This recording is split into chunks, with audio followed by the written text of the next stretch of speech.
E aí, família, belezinha com vocês? Esse aqui é o meu canal de cortes. E lógico que o vídeo na íntegra vai estar no final em um card. Então, vamos lá pro conteúdo. Vamos falar de Bíblia. Eu vou deixar o Pedrosa falar a visão teológica dele e depois eu quero dizer a minha sobre se Paulo é profeta? Não, veja só, vamos lá, vamos por partes. A princípio, eu queria ir na carruagem que você está indo. Eu tenho discordâncias com o Eliseu profundas, tá certo? E principalmente na questão do dízimo, que o Eliseu faz um malabarismo muito grande para tentar empurrar goela abaixo a prática do dízimo. Eu já botei um vídeo do canal falando sobre essa questão aí com o Eliseu. Tenho profundas discordâncias. Mas neste vídeo aí, em particular neste vídeo, ele me representou, porque ele falou na cara do Salles tudo aquilo que eu gostaria de falar. Nesse vídeo em especial, Eliseu, você me representou, ok? Esqueço aqui as questões teológicas da gente, mas nesse vídeo aí você falou justamente o que eu queria falar. Ponto. Nessa questão de Paulo aí, a treta que nessa parte aí do vídeo, viu, Carpão? Nessa parte aí do vídeo que você está falando, a treta é o profeta. Ele está confundindo o profeta com o dom da profecia. Meu Deus do céu. Teologicamente, quando a gente vai analisar a carta de Paulo aos Efésios 4, versículo 11, ele mesmo deu uns para apóstolos e profetas, doutores, mestres, pastores, querendo o aperfeiçoamento da igreja. Então tinha propósito quando Deus estabeleceu apóstolos e profetas naqueles dias. Para quê, Pedrosa? Para o aperfeiçoamento da igreja. Então, quando a igreja se aperfeiçoou, cessou determinados dons. Está entendendo? Eu já falei isso no meu canal uma vez, Vice Carpano, que as pessoas confundem, porque ele vai citar aí Ágabo, que profetizou, tá entendendo? Mas no livro de Atos, todo o livro de Atos é descritivo, não é normativo. Teologicamente, existem textos que são descritivos, a gente está descrevendo. Quem escreveu Atos? Lucas. E Lucas está escrevendo como? Descrevendo. Ele está descrevendo o que está acontecendo. Está descrevendo o que está acontecendo. Então, naquela parte de Ágabo, Lucas ainda não tinha noção do que era o dom da profecia. Por que, Pedrosa? Porque o dom da profecia, os dons praticamente falando, só vão ser escritos na primeira carta aos Coríntios, que é muito depois. Então, naquela época, naqueles dias, Lucas ainda não tinha noção do dom da profecia. Pessoas eram usadas no dom da profecia e eram chamados de profeta, mas era o dom da profecia. Não existia nem o nome cristãos. Isso! Aí o que acontece? Era quem seguia o caminho. Atos 5 fala sobre isso. Isso. Aí vê só. As pessoas que tinham o dom de profecia, em alguns casos, eram considerados profetas. Mas, quando Paulo escreve 1 Coríntios 12, 13, 14, falando sobre os dons, aí a turma vai entender. Opa, peraí, quer dizer que aquelas pessoas que a gente pensava que era profeta, é porque eles tinham o dom da profecia, mas é o dom da profecia, meu gente. Não existe profetas do tipo de João Batista. João Batista foi o último profeta levantado por Deus para a nação de Israel. Depois dali cessou os profetas. O que acontecia em Atos dos Apóstolos, Ágabo, as filhas de Filipe, que eram profetisas, é porque elas estavam sendo usadas no dom da profecia. Então, o Salles, prega muito sobre isso. Não, eu sou profeta, aquela coisa toda, eu sou um profeta, e ainda quer se qualificar na mesma posição dos profetas do passado. E é aí onde o Eliseu triturou, meu Deus. Triturou. Deixa eu fazer só uma colocação aqui. A gente precisa compreender em um aspecto teológico Não vou ficar citando versículos aqui, porque às vezes acaba ficando até meio complexo, né? Eu vou citar as passagens para uma melhor compreensão. Isso. Vou mastigar a informação. Olha só. A Bíblia fala sobre João Batista sendo o último profeta. Mas fica a indagação. Tem ou não requisitos para ser um profeta? Acabou ou não acabou o ministério profético? Bom, a gente precisa entender. Vamos lá. Existiu um personagem bíblico que foi uma pessoa, na minha opinião, a mais fera de todas. E quem foi esse camarada? Um tal de Samuel. E por que ele foi o cara? Vamos pegar o DeLorean, voltar no tempo e relembrar a história dele. O profeta Samuel, ele foi um cara que observou o seu tempo e compreendeu o que era necessário. Porque ele já compreendia, já tinha percepção, melhor dizendo, do contexto da situação. Existiam, na época do seu ministério, um líder, que era, por sua vez, Eli. E existiam 2 filhos do líder. Esses 2 filhos do líder eram sacerdotes e, ao mesmo tempo, entre aspas, profetas. E o que eles aprontavam? Profanação dentro da tenda, que ainda não havia templo. E quando eles profanavam, inclusive levando mulheres para dentro da tenda para fazer, vocês sabem o quê? Deus abominava veementemente. Hófni e Finéias.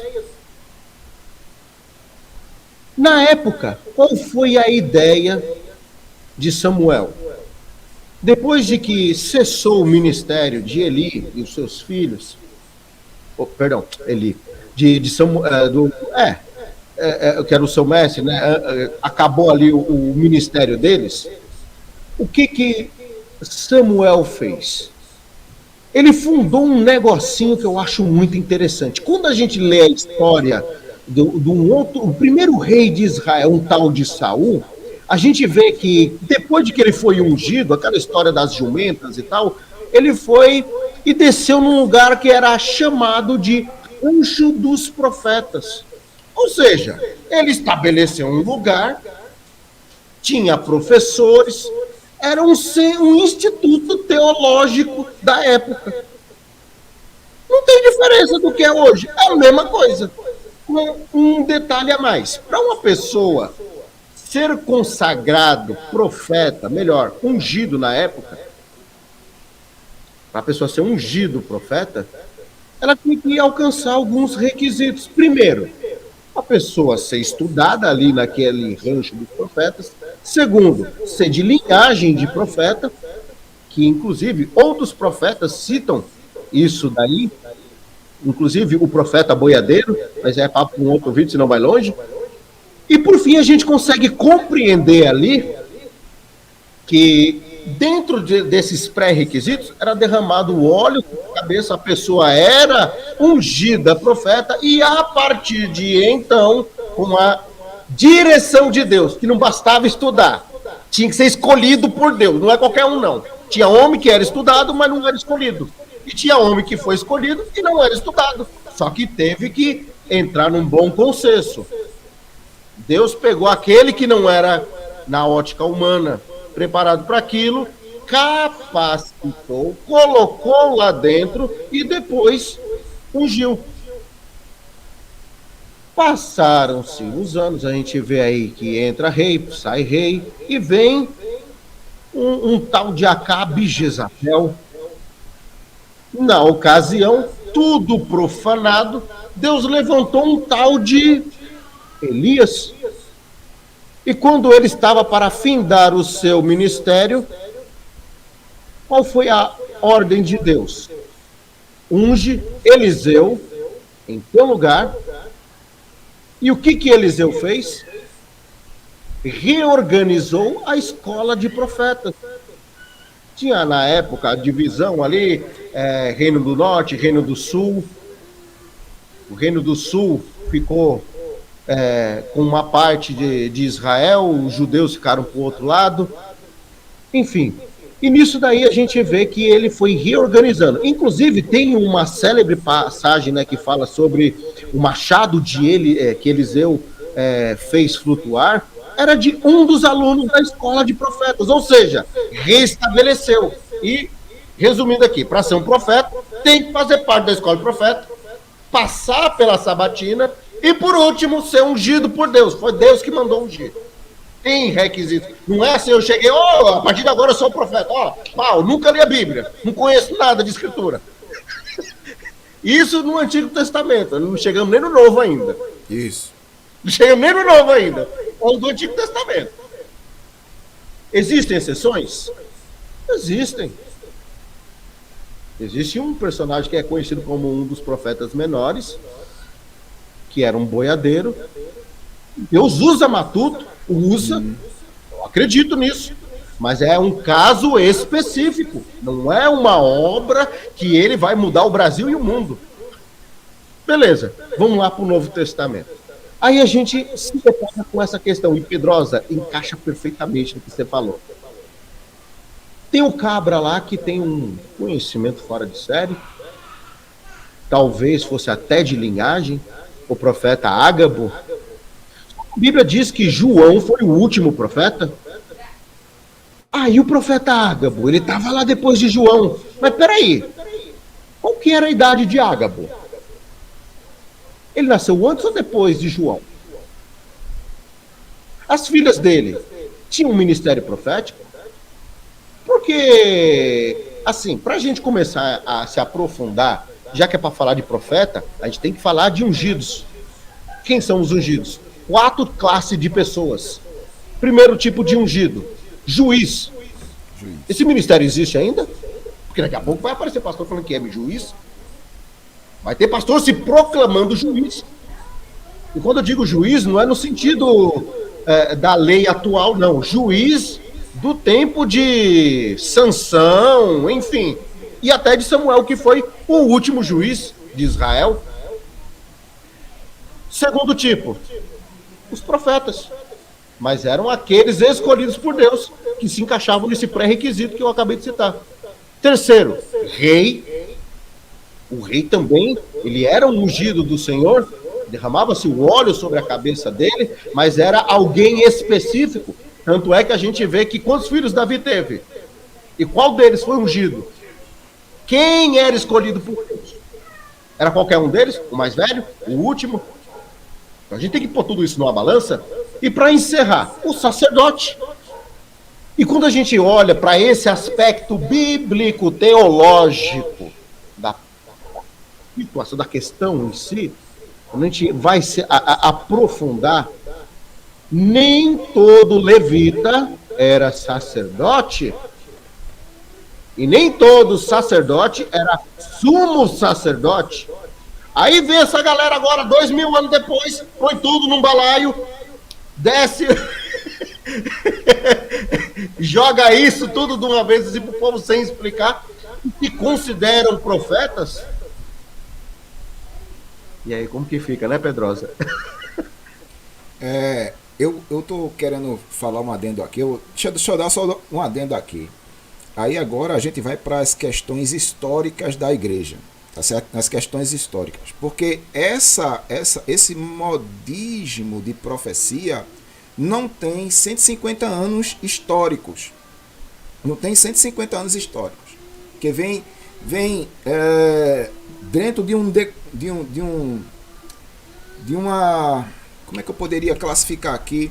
Uma panorâmica dos movimentos de avivamento do século retrasado, 1850 para frente, tá certo? É que começa essa perspectiva aí de profecias, né? A gente tem até alguns vultos no período desses movimentos de avivamento que supostamente a Ellen G. White é uma das profetisas da Igreja Adventista, suposta profetisa da Igreja Adventista, aquela coisa toda. Mas eu não quero entrar nesses meandros aqui. Mas quando a gente olha para a historicidade da igreja pós-apostólica, você não vai encontrar esse dom em atividade, ou esse dom, ou esse chamado, esse ministério que você quer que seja. Tá certo? Eu estou estudando ainda, fazendo esse curso de historicidade da igreja, e até tem um mestre nisso aí que fala sobre isso, é o pastor Marcos Granconato, um homem muito sério, professor de história eclesiástica da igreja. Você, quando olha para o corredor da história, você não vai ver este dom de profeta no corredor da história. Eu queria que alguém aqui no chat, porque estão falando aqui no chat, eu estou vendo, eu queria que alguém aqui no chat me mostrasse alguém depois da era apostólica, porque vem Irineu, né, vem Eusébio de Cesareia, vem Tertuliano, vem Inácio de Antioquia, e tem um monte de gente que vem escrevendo cartas, tá certo? Um monte de gente na história, no corredor da igreja, que vem escrevendo. Ninguém cita qualquer profeta após a morte dos apóstolos. Aí, para quem está me questionando aqui no chat, eu gostaria que me trouxesse aí o nome de uma pessoa citado no corredor da história, pós-apostólica, pré-reforma, Pedro Valdo, Zwinglio, Savonarola. Nos dias da reforma, tem algum profeta nos dias da reforma? Para você que está... Tem muito cristão que não faz nem ideia quem foi Jerônimo Savonarola. Não sabe, nunca estudou pré-reforma, reforma e pós-reforma. Depois da reforma protestante, me cita um que é classificado como profeta de Deus. Me cita aí, filho. Tu que está me questionando aqui no chat, me cita aí. Depois da reforma, me cita um que foi chamado de profeta de Deus. Né? A gente vê Lutero, Calvino, John Owen, Beza, John Whitefield. Tem um monte de gente que eu conheço, eu tenho livros desse pessoal aqui, mas não vejo um vulto pós-reforma sendo chamado de profeta. Me cita aí. Então, se existem profetas nos dias apostólicos e eles continuaram, a minha pergunta para você que está me questionando aqui no chat é, historicamente falando, cadê esses profetas no corredor da história? Mostra aí, fi, né? É o cara de pau, né? Mostra aí, cara de pau, por favor. Já que você está me chamando de analfabeto na sua linguagem, eu quero saber de você aí, nobre teólogo. Me cite um nobre teólogo aí no corredor da história que foi chamado de profeta. Vá lá, é um desafio que eu lhe faço. Pedrosa, perdoe ele cortar. Perdoe ele cortar. Enquanto eu estou almoçando e fazendo a live ao mesmo tempo, desculpa, eu vou estar comendo aqui de vez em quando, né? Mas olha só. Primeiro perguntaram aqui se existe um versículo bíblico, né? Que falava que João Batista era o último profeta. Tá aqui, ó. Lucas 16:16. É Lucas? É. A lei e os profetas duraram até João. Desde então é anunciado o reino de Deus e todo homem que se emprega a força para entrar nele. Ou seja, a lei e os profetas.